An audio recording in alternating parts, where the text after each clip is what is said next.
ઓમ શ્રી ગણેશાય નમઃ. જય શ્રી કૃષ્ણ મિત્રો.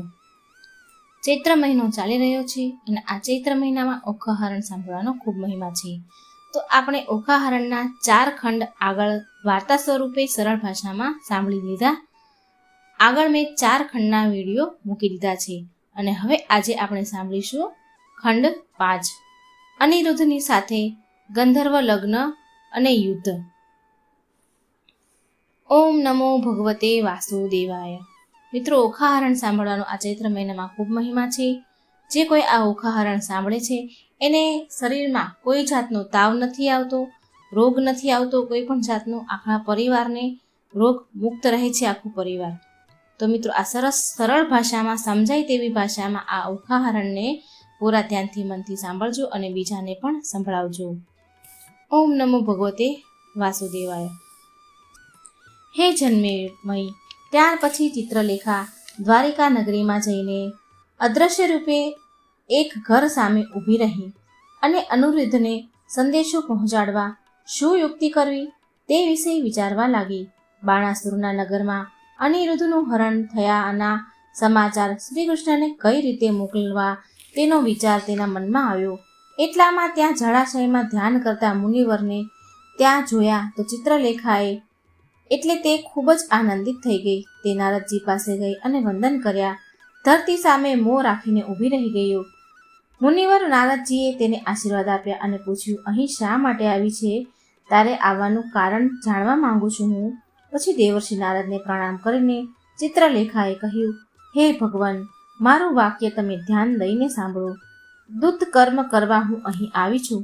હે મુનિવર, અનિરુદ્ધને હું અહીંથી લઈ જવા આવી છું. હું જેના માટે લઈ જઈ રહી છું તે પણ તમે સાંભળો. શોણિતપુરમાં બાણાસુર નામે એક અસુર રહે છે.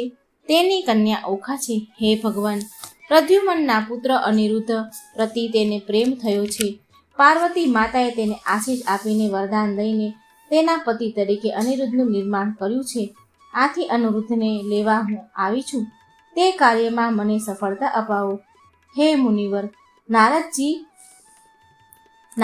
હું અનિરુદ્ધને શોણિતપુરમાં લઈ જવા આવી છું. ત્યારે તે સમાચાર તમે ભગવાન શ્રીકૃષ્ણને કહેજો અને ત્યાર પછી શ્રીકૃષ્ણનું બાણાસુર સાથે મહાયુદ્ધ થશે. તે યુદ્ધમાં મહાઅસુર બાણાસુર દિવ્ય તરીકે જણાશે. અનિરુદ્ધથી બાણાસુરને હટાવી શકાય તેમ નથી, પણ મહાસમર્થ શ્રીકૃષ્ણ સહસ્ત્ર હાથો વડે બાણાસુરને જીતી શકશે. હે પ્રભુ, હું જે હેતુ માટે તમારી પાસે આવી છું એ તે જ કારણ છે કે કમળ નયન શ્રીકૃષ્ણને મારે આ સમાચાર શી રીતે આપવા, માટે હવે તમે જ તેને સમાચાર પહોંચાડજો. ભગવાન, મને શ્રીકૃષ્ણનો ડર નથી, કારણ કે અનિરુદ્ધનું મેં શા કારણે હરણ કર્યું છે તે અંગે શ્રીકૃષ્ણ સત્ય દર્શન કરી શકે છે. તે તો ભગવાન છે, સર્વ કાય જાણે છે. છતાં એ મહાબાહુ તો ક્રોધિત થયા તો ત્રિલોકને ભસ્મીભૂત કરી નાખે તેમ છે. તો તેઓ તેના પૌત્રના શોકથી સંતાપ પામીને શ્રાપ આપીને બાળી દેતો. માટે હે પ્રભુ, એ બાબતમાં તમે કોઈ વિચાર કરો, જેથી ઓખા તેના પતિને પ્રાપ્ત કરે અને મને પણ નિર્ભયતા મળે. ચિત્રલેખાના આવા વચન સાંભળીને નારદજીએ કહ્યું, ચિત્રલેખા, તું જરા પણ ડર નહીં. નિર્ભય થઈને મારું વચન શાંત ચિત્તે સાંભળ. તું અહીંથી અનિરુદ્ધને લઈને ઓખાના ઘરમાં પ્રવેશ કર. પછી જે યુદ્ધ થાય ત્યારે હે ચિત્રલેખા, મને યાદ કરજે. મને યુદ્ધ જોવાનું બહુ ગમે છે. મારી પ્રવૃત્તિ બહુ યુદ્ધ કરવાની જ હોય છે. તામસી નામની વિદ્યાને તું ગ્રહણ કરે. આ વિદ્યા સર્વને મોહિત કરવા વાળી છે. હે દેવી, હું અતિ ખુશ થયો છું. એ વિદ્યામાં પરશ્ચરણમ વગેરે જે કૃત્ય મારે કરવાનું છે તે મેં પૂર્ણ કર્યું છે. તેથી તે સિદ્ધિ વિદ્યા હું તને આપું છું. મહર્ષિ નારદે આવા વચન આપ્યા ત્યારે ચિત્રલેખા આનંદિત થઈ ગઈ અને નારદજીને પ્રણામ કર્યા. પછી આકાશમાં ઉડીને અનિરુદ્ધના મહેલમાં ગઈ. દ્વારિકા નગરીના મધ્યમાં તેણે કામદેવ પ્રદ્યુમનનું નિવાસસ્થાન જોયું. તેની બાજુમાં રહેલા અનિરુદ્ધના નિવાસસ્થાનમાં તેણે પ્રવેશ કર્યો. તે નિવાસસ્થાન વેદિકા અને સ્તંભો સુવર્ણના હતા. સર્વત્ર પુષ્પમાળાઓ હતી. વાડમાં કમળો શોભતા હતા. ઉપરના ભાગ મોરના કંઠના રંગ જેવા હતા. તેમાં અસંખ્ય મણિયો અને પરવાળા પથરાયેલા હતા. તેમાં દેવો અને ગાંધર્વોની ગર્જનાઓ થઈ રહી હતી. ચિત્રલેખાએ એ ઘર જોઈ એ ઘર જોઈ અને અનિરુદ્ધને વસવાટ કરતો હતો એ જોયું. ચિત્રલેખા એ તેમાં પ્રવેશ કરે છે અને જાણે આકાશમાં પૂર્ણચંદ્રમાં ઉભ્યો હોય તેમ સ્ત્રીઓ ઘેરાયેલી હતી અનિરુદ્ધના ફરતે, અને અનિરુદ્ધને તેણે જોયો જ્યારે તે સ્ત્રીઓ સાથે ક્રીડા કરતો હતો. સિંહાસન બેઠેલો હતો. સિંહાસન પર વાજિંત્ર વાગી રહ્યા હતા. મધુર કર્ણપ્રિય સંગીત વાગતું હતું, પણ અનિરુદ્ધનું મન તેમાં ચોંટતું ન હતું. તેના મનમાં સ્વપ્નમાં ઓખાને જ્યારથી જોઈ હતી ત્યારથી તેના વિચારો કરી રહ્યો હતો. ત્યાં અતિ સુંદર સ્ત્રીઓ નૃત્ય કરતી હતી, તે પણ તોય અનિરુદ્ધ ઉદાસ જણાતો હતો. અનેક ભોગો ભોગવતા અને મદ સેવન કરતા છતાં તેનું મન પ્રફુલ્લ થયું ન હતું. તેના મનમાં પેલી રાતનું ઓખાનું સ્વપ્ન યાદ આવતું હતું. ચિત્રલેખા એ નિર્ણય કરતા કે હવે તેને ક્યાંય કશોય ભય ન હતો. ચોપાસ સ્ત્રીઓથી વીંટળાયેલો પ્રદ્યુમન પુત્ર અનિરુદ્ધને જોઈને ચિત્રલેખાનું હૃદય અત્યંત શાંત થયું, અત્યંત ચિંતિત થતું. ચિત્રલેખા મનમાં ને મનમાં વિચારતી હતી કે આ કાર્ય કેવી રીતે કરવું જોઈએ, કઈ રીતે બંને પક્ષનું કલ્યાણ થાય એવો વિચાર કર્યો. પછી ચિત્રલેખા ત્યાંથી અદૃશ્ય થઈ ગઈ. ચિત્રલેખાએ નારદજીને પાસેથી મળેલ તામસી વિદ્યા વડે ત્યાં અનિરુદ્ધ સિવાય ના લોકોને ઢાંકી દીધા. ત્યાર પછી તે અંતરિક્ષ માર્ગ તરત જ અનિરુદ્ધના મહેલમાં આવીને ઊભો રહ્યો. પછી તેણે અનિરુદ્ધને મધુર વાણીથી કહ્યું. ત્યારે તે સમયે પોતાને જોઈ શકે તેવી દ્રષ્ટિ આપી હતી અનિરુદ્ધને. પછી એકાંતમાં તેણે કહ્યું કે હે વીર યદુવંશી, તમે કુશળ તો છો ને? તમારા દિવસ રાત્રિ કુશળથી તો વીતે છે ને? હે રતિ પુત્ર, તમે મારી વિનંતી સુણો. મારી ખાસ સખીઓના વાક્યો મેં જો હું તમને મારા શબ્દોમાં કહું છું. તમે જે ઓખાને સ્વપ્નમાં જોઈ હતી તેને તમે પોતાની સ્ત્રીનો ભાવ તમારી પોતાની સ્ત્રીના ભાવથી તમે માણી હતી, અર્થાત તમે તમારી સ્ત્રી તરીકે સ્વપ્નમાં ભોગવી હતી. ઓખા તમને તેના હૃદયમાં સ્થાપિત કરે છે. તેમણે મને તમારી પાસે મોકલી છે. ઓખા વારંવાર રડે છે, બગાસા ખાય છે, નિશાસા નાખે છે. તે તમારા દર્શન કરવા માટે તલ પાપડ બને છે. હે વીર, તમે ત્યાં જશો તો જ મારી સખી ઓખા જીવતી રહી શકશે, નહીંતર એ મરણ પામશે. હું યદુવંશી, તમારા મનમાં તો સેંકડો સ્ત્રીઓ હશે, છતાં સ્ત્રી તમને ઈચ્છે છે. જે સ્ત્રી તમને ઈચ્છે છે તેનો હાથ તો તમારે પકડવો જ જોઈએ, ગ્રહણ કરવો જ જોઈએ. વળી પાર્વતી માતાએ તો ઓખાને વરદાન પણ આપ્યું છે કે તમે જ એના ભરથાર હશો. તેથી તેનો તમારા વિશે વર તરીકેનો મનોરથ છે. મેં ઓખાને તમારું ચિત્ર આપ્યું હતું, તેમાં તમારી પ્રતિમા રૂપચિત્ર નિહાળીને તે આજ સુધી જીવતી રહી શકી છે. હે યદુવંશ, ઓખા પોતાનું મસ્તક નમાવીને તમારા ચરણોમાં પડે છે અને હું પણ પડું છું. તેનું જેવું કુળ અને શીલ છે, તેની એવી આકૃતિ અને પ્રકૃતિ છે, તેના જે પ્રતિ તેના વિશે હું કહું છું.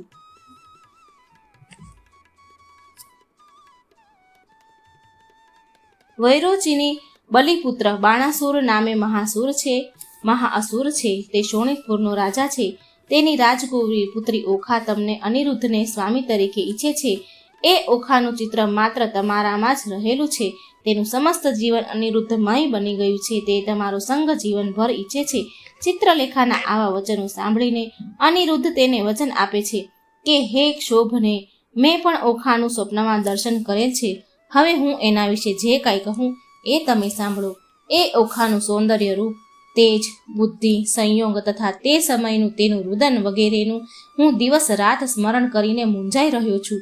તો તારે મારી ઉપર સારી રીતે અનુગ્રહ કરવા જ હોય તો મને ચિત્રલેખા, તો મને તેની પાસે લઈ જા. હું મારી એ પ્રિયાને મળવા ઝંખી રહ્યો છું, કામેચ્છાથી બળી રહ્યો છું.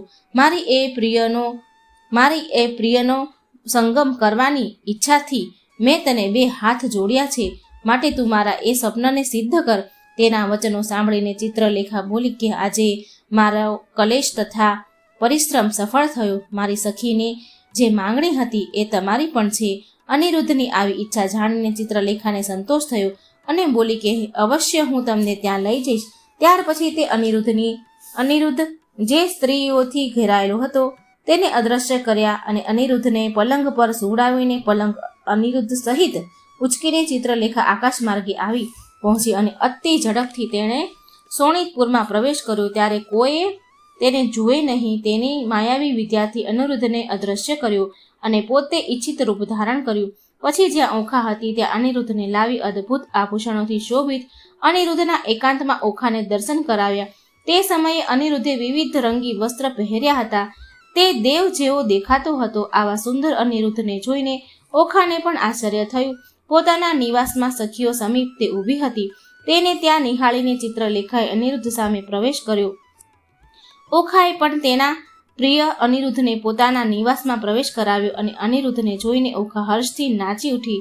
તેણે તેની પૂજા કરી આનંદપૂર્વક ચિત્રલેખાને ભેટી પડી. પછી તેણે ચિત્રલેખાને કહ્યું કે હે સખી, આ વાતને કોઈ રીતે ગુપ્ત રાખવાની છે.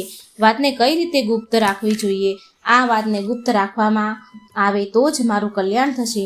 જો તે પ્રગટ થઈ જાય તો જીવનનો નાશ થઈ જશે, નાશ થવાનો સંભવ છે. આમ કહીને ઓખા ઉતાવળે એકાંતમાં શણગાર સજવાને તેના સ્વામી અનિરુદ્ધ સાથે ભયભીત થઈ ગઈ હોય તેમ રડી પડી. ત્યારે ચિત્રલેખાએ તેને કહ્યું કે હે સખી, તું સાંભળ, પુરુષાર્થ કરવાની કોઈ જરૂર નથી. પુરુષાર્થી કરેલા કાર્યનું પણ દેવ પ્રતિકૂળ હોય તો પણ તે નાશ કરે છે દેવી પાર્વતીજીની કૃપાથી. અને તેઓ જ અનુકૂળ હશે. જો અનુકૂળ હશે તો આ જે માયા દ્વારા કરેલ કાર્ય પણ કોઈ જાણી શકશે નહીં. ચિત્રલેખાની આવી વાત સાંભળીને ઓખાનું મન શાંત થયું અને તેને અનિરુદ્ધને કહ્યું કે આ ચિત્રલેખા મારી સખી છે. જે કંઈ કહી રહી છે તે યોગ્ય છે. સપનામાં આવેલ ચોર આજે પ્રત્યક્ષ દેખાય છે તે જ સારું છે. તમે ઉત્તમ ભાગ્યશાળી હોય મારા સ્વામી છો અને તમને પ્રાપ્ત કરવા માટે અમે અનેક પ્રયત્નો કરીને થાક્યા છીએ. તમે સર્વ રીતે કુશળ તો છો ને? સ્ત્રી હૃદય હંમેશા કોમળ હોય છે. ઓખાનું મધુર વચન સાંભળીને ઓખાના આંસુ લૂછ્યા. સ્મિત રહિત અનિરુદ્ધ બોલ્યા, હે સુંદર મુખવાળી, હું સર્વ રીતે કુશળ છું. તારી કૃપાથી મારું સર્વત્ર કુશળ છે. હું તને પ્રિય વૃત્તાંત કહું છું. તે શુભ દર્શના આ પ્રદેશમાં મેં પહેલા ક્યારેય જોયા ન હતા. રાત્રે એકવાર તારા અંતઃપુરમાં હું આવ્યો હતો. તે જ પ્રકારે હે ભીરુ, તમારી કૃપાથી અહીં આવ્યો છું. કારણ કે મહાદેવ પત્ની માયા પાર્વતીજીનું વચન ક્યારેય મિથ્યા થશે નહીં. તારી પ્રીતિ જાણીને હું તારો કહવાણ કરવાને હું આજે અહીં આવ્યો છું. માટે તું પ્રફુલ્લિત થઈ જા. તારે શરણે આવ્યો છું. અનિરુદ્ધે આ વચન કહ્યું ત્યારે ઓખાએ ઉતાવળે શણગાર સજ્યો. પછી પતિ સાથે એકાંતમાં આવી. પછી ગંધર્વ વિવાહ ધર્મને અનુસરીને તે બંને એકબીજાને મળ્યા અને ચક્રવાક પક્ષી દિવસે જેમ તેમ રમે પરસ્પર તેમ રમવા લાગ્યા. પતિ સાથે જોડાઈને ઓખા હર્ષ પામી. ઉત્તમ વસ્ત્ર વિલોપન ધારણ કરીને તે પોતાના પતિ સાથે સંયોગ પામી. ત્યારે કોઈએ બાણાસુરની પુત્રીને ઓળખી નહીં. પણ એક ક્ષણ એવી આવી હતી કે જ્યારે યદુવંશી અનિરુદ્ધ સુંદર વસ્ત્રો અને દિવ્ય માળા તથા વિલોપન ધારણ કરીને ઓખા સાથે સંયોગ પામ્યો હતો. ત્યારે બાણાસુરના રાક્ષસોએ તેને ઓળખી લીધો. પછી તેમણે જે કાંઈ જોયું હતું એ બધો જ અહેવાલ બાણાસુરને આપ્યો. અને પછી ભયંકર કર્મો કરનાર અને શત્રુપાતી બાણાસુરે પોતાના દાસ દાસીઓને આડા કરીને કે તમે સૌ એકત્રિત થઈને દુષ્ટ બુદ્ધિવાળા તેને મારી નાખો. જે દુષ્ટ આત્માએ આપણે ત્યાં આવીને આપણા કુળને તથા ચરિત્રને દૂષિત કર્યું છે. જેને આપે કન્યાદાન નથી કર્યું છતાંય પોતે જ આપણી કન્યાને ગ્રહણ કરીને કરે છે. તેથી એ દુષ્ટ બુદ્ધિવાળાને પરાક્રમ, ધીરજ અને દુષ્ટતા અતિ આશ્ચર્યકારક છે. તેણે આપણા મહેલમાં, આપણા શહેરમાં પ્રવેશ કર્યો છે. આમ કહીને બાણાસુરે પોતાના સેવકોને આજ્ઞા કરી, જેને શિર પર ચડાવીને તેઓ સૌ જ્યાં અનિરુદ્ધ હતો ત્યાં આવ્યા. તેણે શસ્ત્રો ધારણ કર્યા હતા અને અનિરુદ્ધનો વધ કરવા માટે તૈયાર થયા. બાણાસુરના સૈન્યને જોઈને રાજકુંવરી ઓખા અનિરુદ્ધના નાશના ભયથી રડવા લાગી અને તેને ધ્રુજતી જોઈને અનિરુદ્ધે કહ્યું કે હે સુંદરી, જ્યાં સુધી હું હાજર છું ત્યાં સુધી તારે ડરવાની કોઈ જરૂર નથી. તારા માટે ખુશીનો સમય છે. આમાં ભય પામવા જેવું કશું નથી. તારા પિતાના બધા જ સેવક સમાજ અને તેનું સઘળું લશ્કર આવે ને તો પણ મને તેની કશી ચિંતા નથી. હવે તું મારું પરાક્રમ જો. જે સૈન્યની હલચલ અને ગર્જના સાંભળીને પ્રદ્યુમન પુત્ર અનિરુદ્ધ એકદમ ઉઠ્યો અને સૈન્ય સામે પસી ગયો. તેણે શસ્ત્ર શસ્ત્ર સજ્જન સૈન્ય દીઠું. સૈન્ય ચારે બાજુથી ઓખાનો મહેલ ઘેરી લીધો. અનિરુદ્ધ દાંત પીસતો સૈન્ય સામે ગયો. આ સમયે ઓખાએ મહર્ષિ નારદનું ધ્યાન કર્યું. પળવારમાં નારદજી ત્યાં હાજર થયા અને આકાશમાં ઊભા રહીને તેણે અનિરુદ્ધને કહ્યું કે હે શૂરવીર અનિરુદ્ધ, તારું કલ્યાણ થાવ. હું તને તારી સમીપ જ છું. હું હવે તારી સમીપ છું. અનિરુદ્ધે નારદજીને પ્રણામ કર્યા અને પછી યુદ્ધ માટે સજ્જ થયો. યોદ્ધાઓ ગરજવા લાગ્યા. તે સાંભળીને અનિરુદ્ધ મદ મસ્ત હાથીની માફક મહેલની સીડી ઉતરવા લાગ્યો. તેને આવતો જોઈને શત્રુ યોદ્ધાઓ ભય પામી નાશવા માંડ્યા. અનિરુદ્ધે પ્રથમ શત્રુ સામે ભોગળ ફેંકી પછી યોદ્ધાઓએ બાણ વર્ષા શરૂ કરી. ગદાઓ, તલવારો, શક્તિઓ અને ત્રિશૂળ દ્વારા પ્રહાર કરવા માંડ્યા. દાનવ યોદ્ધાઓએ ક્રોધિત થઈને અનિરુદ્ધ પર ચારેય બાજુથી હુમલો કરી દીધો. પણ અનિરુદ્ધ જરા પણ ડર્યો નહીં. સૈન્ય વચ્ચે ઊભા રહી ગયો અને ભોગળને ગુમાવવા માંડ્યો. આ જોઈને નારદજીને મન અતિ હર્ષ પામ્યું. અત્યંત તેજસ્વી અનિરુદ્ધ અતિ ભયંકર ભોગળથી દાનવોને મારવા લાગ્યો. ત્યારે સૈનિકો નાશ ભાગ કરવા લાગ્યા. પરાક્રમી અનિરુદ્ધે સૌને ભગાડી દીધા. હર્ષથી તે સિંહ ગરજે તેમ ગરજવા માંડ્યો.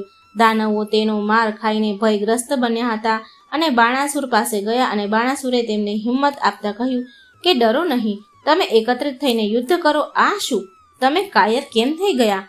તમે કેવા પુરુષથી ડરી રહ્યા છો? તમે પ્રખ્યાત કુળના છો. તમે શા માટે ડરી રહ્યા છો?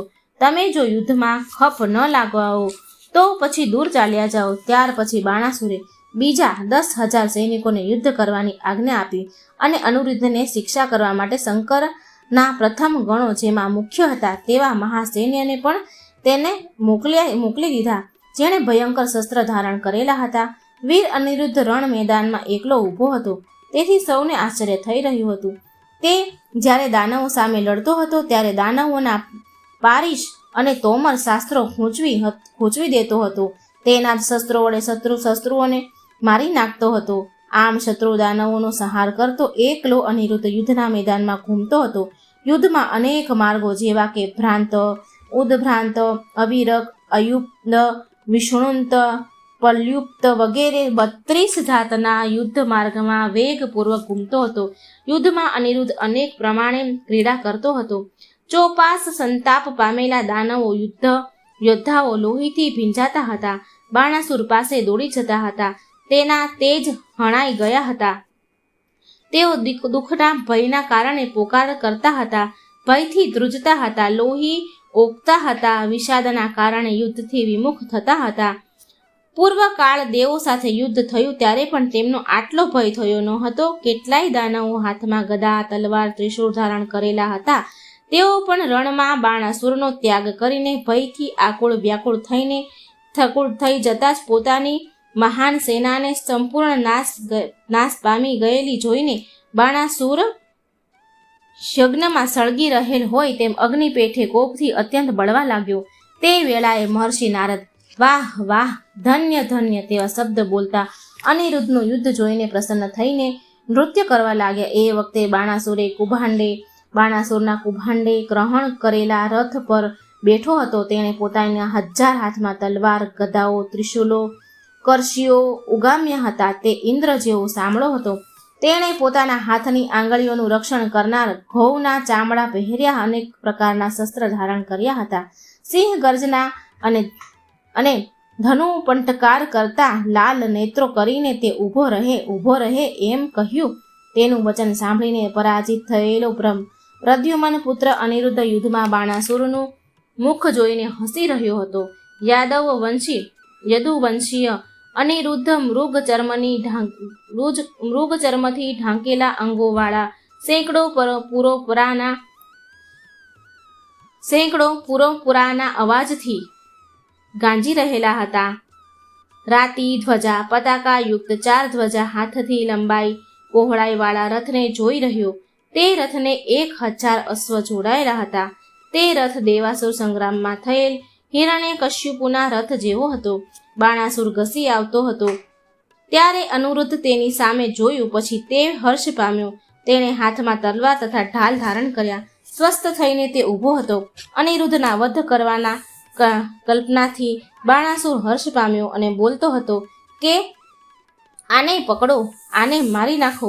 તેની વાણી સાંભળીને અનિરુદ્ધ હસ્યો. બીજી તરફ ઓખા ભયભીત હતી, રોદન કરતી હતી. અનિરુદ્ધે તેને હસીને આશ્વાસન આપ્યું. બાણાસુરે ક્રોધિત થઈને અનિરુદ્ધને મારવા માટે શુદ્રક નામના બાણો મારવાનું શરૂ કર્યું. પણ બાણાસુરે તેનું વધ કરવાની ઈચ્છાથી બાણોને કાપી નાખ્યા. બાણાસુરનો પરભાવ કરીને તેની સામે તે ઊભો રહ્યો હતો. બાણાસુરે તેની મર્મસ્થાનને ચીર નાખનાર તીક્ષ્ણ બાણોથી અપરાજિત અનિરુદ્ધને વીંધવા માંડ્યો. એમ તો બાણોથી ચોપાસ તે હણાયો હતો, તેથી અનિરુદ્ધ તેની સામે તલવાર ઢાલ ધારણ કરીને પસી ગયો. બાણાસુરે તેને પસી આવતો જોઈ બાણોથી પ્રહાર કરવા માંડ્યા. નમેલા પર્વતવાળા અને બાણોથી અનિરુદ્ધને વીંધવા માંડ્યા. તેથી તે અતિ ક્રોધિત થયો. બાણા વર્ષાને લીધે તે લોહીના ગ્રાંથોથી પ્રવાહોથી ભીંજાઈ ગયો હતો, છતાંય તે શાંત રહ્યો. અનિરુદ્ધ શાંત હતો, વીંધાવા છતાંય તે કંપ્યો નહીં. પછી તે ક્રોધથી બાણાસુરના રથથી કુંભને તેણે તલવારથી કાપી નાખી. રથના અશ્વને પણ મારી નાખ્યા. તે જોઈને યુદ્ધમાં કુશળ એવા બાણાસુરે ફરીથી બાણ વર્ષા શરૂ કરી અને એક જાતના શસ્ત્રો ફેંકીને તેને ઢાંકી દીધો. એ વખતે તેના મરી ગયેલા જાણીને દાનવો ગર્જના કરવા લાગ્યા. પછી અનિરુદ્ધ કૂદ્યો અને બાણાસુરના રથ પાસે જઈને ઊભો રહ્યો. બાણાસુરે ભયાનક શક્તિ ધારણ કરી, જે અગ્નિ અને સૂર્ય જેવી જણાતી હતી, યમદંડ જેવી દેખાતી હતી. તે શક્તિ બળબળતા અંગારા પેઠે ક્યાંય પણ અટકે નહીં, ત્યાં ફેંકે ત્યારે જીવનનો નાશ કરનારી શક્તિ પસી આવતી જોઈને અનિરુદ્ધ તેની સામે પસ્યો અને તે શક્તિને ઝીલી લીધી. પછી તે જ શક્તિ વડે ખૂબ બળવાન અનિરુદ્ધે બાણાસુરને ચીરી નાખ્યો. પછી તે શક્તિ જમીન પર બેસી ગઈ. તે વખતે બાણાસુર શક્તિથી વિંધાયો, જેની વ્યથા પામીને ધ્વનિના દંડથી આશ્ચર્ય પામીને બેભાન થઈ ગયો. ત્યાર પછી મૂર્છિત થયેલા બાણાસુરને કુંભાંડે કહ્યું કે, હે દાનવેદ, આ રીતે ઉદ્યન કરતા શત્રુની તમે શા માટે અપેક્ષા કરો છો? તે ખરેખર વીર છે, નિર્વિકાર છે. હવે તમે માયાનો આશરો લઈને તેની સામે યુદ્ધ કરો. તેની બીજી કોઈ પણ રીતથી મારી શકાય તેમ નથી. તેમ પોતાનું તથા મારું રક્ષણ કરો. તમે પ્રમાદથી આવી ઉપેક્ષા શા માટે કરો છો? તમે એનો હમણાં જ વધ કરો, નહીં તો આપણા સહુનો વિનાશ કરી નાખશે. એટલું જ નહીં, પણ બીજા સેંકડો સૈન્યોનો નાશ કરીને આપણી ઓખાને લઈ જશે. કુંભાંડના આવા વાક્ય સાંભળીને બાણાસુર બોલ્યો, હું તૈયાર થયો છું અને રણમાં તેનું પ્રાણ હરી મૃત્યુ કરું છું. જેમ ગરુડ સર્પને પકડે તેમ હું તેને અવશ્ય પકડીશ. આમ કહીને બાણાસુર રથ, ધ્વનિ અને અશ્વો તથા સારથી સહિત ગંધર્વ જેવા આકારોનો થઈને ત્યાં અદૃશ્ય થઈ ગયો. માયાને ધારણ કરનાર એ બળવાન બાણાસુરે માયાથી ઢંકાઈને અદૃશ્ય રીતે તીક્ષ્ણ બાણ ફેંકવા માંડ્યા. તે સમયે બાણાસુરને અદૃશ્ય થઈ ગયેલો જોઈને અનિરુદ્ધ પરાજય પામ્યો ન હતો, તેમજ હિંમત પણ હાર્યો ન હતો. તેણે હિંમતને એકઠી કરીને ચારે દિશા તરફ જોવાનું શરૂ કર્યું. ત્યારે બાણાસુર ક્રોધિત થયો અને તેણે તામસી વિદ્યાનો આશ્રય લીધો. માયાને ધારણ કરીને તીક્ષ્ણ બાણો છોડ્યા, જેથી અનિરુદ્ધ સર્પરૂપના એ બાણો વડે ચારેય તરફથી બંધાઈ ગયો. ત્યારે એ મેના પર્વતની માફક એ અડગ ઊભો હતો. અનિરુદ્ધ સર્પના મુખમય બાણોથી તેની ગતિ અને પ્રયત્ન અટકી પડ્યા હતા. તે ભૂત માત્રાનો આત્મા હોય તેમ ગભરાયો ન હતો. પછી તે આવેશમાં આવીને બાણાસુરે અનિરુદ્ધનો કટુવાણીથી તિરસ્કાર કરવા માંડ્યા. બાણાસુરે ધ્વજનો આશ્રય લઈને ઊભો હતો અને અતિ ક્રોધિત વાણીથી બોલ્યો, હે કુંભાંડ, આપણા કુળને દૂષિત કરનારા તરત જ મારી નાખો. જેણે દૂષિત આત્માથી યુક્ત થઈને મારા ચરિત્રને લોકમાં દૂષિત કર્યું છે. ત્યારે કુંભાંડે તેને કહ્યું, હવે મારી વાત ધ્યાનથી સાંભળો. આ કોનો પુત્ર છે અને અહીં ક્યાંથી આવ્યો છે તે તમે બરાબર જાણી લો. અથવા હે રાજન, ઇન્દ્રતુલ્ય પરાક્રમી અને અહીં કોણ લાવ્યું હોય એ પણ તમારે જાણવું જોઈએ. આ મહારણમાં મેં તેને અનેક વાર યુદ્ધ કરતો જોયો છે. તે કોઈ દેવપુત્ર હોય એવું લાગી રહ્યું છે. વળી તે બળવાન યુદ્ધ કલામાં પારંગત હોય, સર્વ કળાનો મહાપંડિત જણાય છે. માટે હે દૈત્ય સમ્રાટ, આનો વધ કરીને દોષ લેવો યોગ્ય નથી. વળી તમારી આ રાજકુંવરી ઓખા એની સાથે ગાંધર્વ વિવાહ કરીને સારી રીતે જોડાઈ ગઈ છે. તેથી તે કન્યાને બીજાને આપી શકાય તેમ પણ નથી. તેમજ અન્ય બીજાને કોઈ પુરુષ તેનો સ્વીકાર પણ કરશે નહીં. આ કારણે આ પુરુષનો વધ કરવો એ વિચારવા જેવું છે. માટે તમે વિચાર કરો કે એનું કુળ વગેરે જાણ્યા પછી તમને યોગ્ય લાગે તો વધ કરજો અને યોગ્ય લાગે તો તેનું સન્માન કરજો. મને લાગે છે કે આ પુરુષનો વધ કરવાનો એ મહાન દોષ છે, તેનું રક્ષણ કરવામાં મોટો ગુણ છે. આ સાથે મહાપરાક્રમી પુરુષ સન્માનને યોગ્ય છે. તેનું શરીર સર્પોથી વીંટળાયેલું હોવા છતાં ગંભીર છે, ગભરાતો નથી. તેનું કુળ પરાક્રમ વીર તથા સત્ય એટલે કે માનસિક બળ યુક્ત જ રહ્યો છે. તે મરણ સમીપ ઊભો છતાં બળવાન હોય તેમ આપણને કોઈ વિષાદ ગણતો નથી. માયાભાવથી જો આ પુરુષ બંધાયો ન હોત તો બધાય ગણોને બધા સૈન્યો સામે પણ યુદ્ધ કરવા, દેવ સામે પણ યુદ્ધ કરવા તૈયાર જ રહે. એ સર્વ યુદ્ધ માર્ગનો જાણકાર છે. તેના ગ્રંથો લોહીથી ભીંજાઈ ગયા છે, તો પણ તમારા કરતાં પણ પરાક્રમથી અધિક જણાય છે, પણ લાચાર છે. સર્પોના બંધનથી બંધાઈ ગયો. આપણે સહુ તેની સામે ઊભા છીએ તો પણ તે કતરાતો નથી. તે મરણ તુલ્ય અવસ્થામાં પહોંચ્યો હોવા છતાં અખંડ ઊભો છે. હે રાજન, આ યુવાન એટલો વીર્યવાન છે કે તમને એ કોઈ હિસાબમાં ગણતો નથી. તમે 1000 હાથવાળા છો અને તે 2 જ હાથવાળો છે, છતાં પણ તમારી સામે યુદ્ધમાં અડીખંભ ઊભો છે. એટલું જ નહીં, પણ પોતાના પરાક્રમના મદમાં યુક્ત હોય તમારા પરાક્રમને લેખામાં ગણતો નથી. માટે હે રાજન, જો તમને યોગ્ય લાગે તો વીરબળથી યુક્ત એવા આ પુરુષને આપણે અવશ્ય જાણવો જોઈએ કે આ પુરુષ કોણ છે. વળી આ પુરુષ સાથે જોડાયેલી આપણી કન્યા ઓખા બીજા કોઈ પુરુષની પત્ની બની શકે તેમ નથી. હે શ્રેષ્ઠ, જો કોઈ મહાન આત્માઓના કુળમાં જન્મ્યો હોય તો આપણને અતિ ઇષ્ટ જ થવું જોઈએ અને તેથી તે પૂજાને પ્રાપ્ત થશે. માટે તેની રક્ષા કરો. કુંભાંડ મંત્રીને પોતાના વાક્યો પૂરા કર્યા પછી બાણાસુરે વિચારીને કહ્યું કે ભલે તેમ થાઓ, અને અનિરુદ્ધની ચારે તરફ રક્ષકોને ગોઠવ્યા અને મહાયશસ્વી બાણાસુર મહેલ પાછો ફર્યો. અનિરુદ્ધ માયાથી બંધાયેલો હતો. તેને જોઈ પછી મુનિ શ્રેષ્ઠ દ્વારકા ગયા અને અનિરુદ્ધ વિચારવા લાગ્યો કે મુનિવર નારદજી દ્વારિકા ગયા છે તો આ ક્રૂર દાનવ ખરેખર નાશ પામ્યો છે, કેમ કે હવે શ્રીકૃષ્ણનું મહાભયંકર યુદ્ધ થશે. કારણ કે નારદજી ત્યાં જઈને શંખ ચક્ર ગદા ધારણ કરનાર ભગવાન શ્રી કૃષ્ણને બધી જ સાચી હકીકત જણાવશે. એ વાત નક્કી છે. અનિરુદ્ધ એમ વિચારતો હતો ત્યાં સાપો વડે બંધનયુક્ત જોઈને ઓખા અતિ દુઃખી થઈને રડવા લાગી. તેથી તેના નેત્રો અશ્રુથી ભરાઈ ગયા હતા. ત્યારે અનિરુદ્ધે ઓખાને કહ્યું, હે ભીરુ, તું શા માટે રડે છે? હે મૃગ નયની, ડર નહીં. હવે મને છોડાવવા શ્રીકૃષ્ણ અહીં આવશે. તેના શંખના અવાજ સાંભળીને જ દાનવો ટપોટપ ઢળવા માંડશે, અસુર પત્નીઓના ગર્ભ પડવા લાગશે.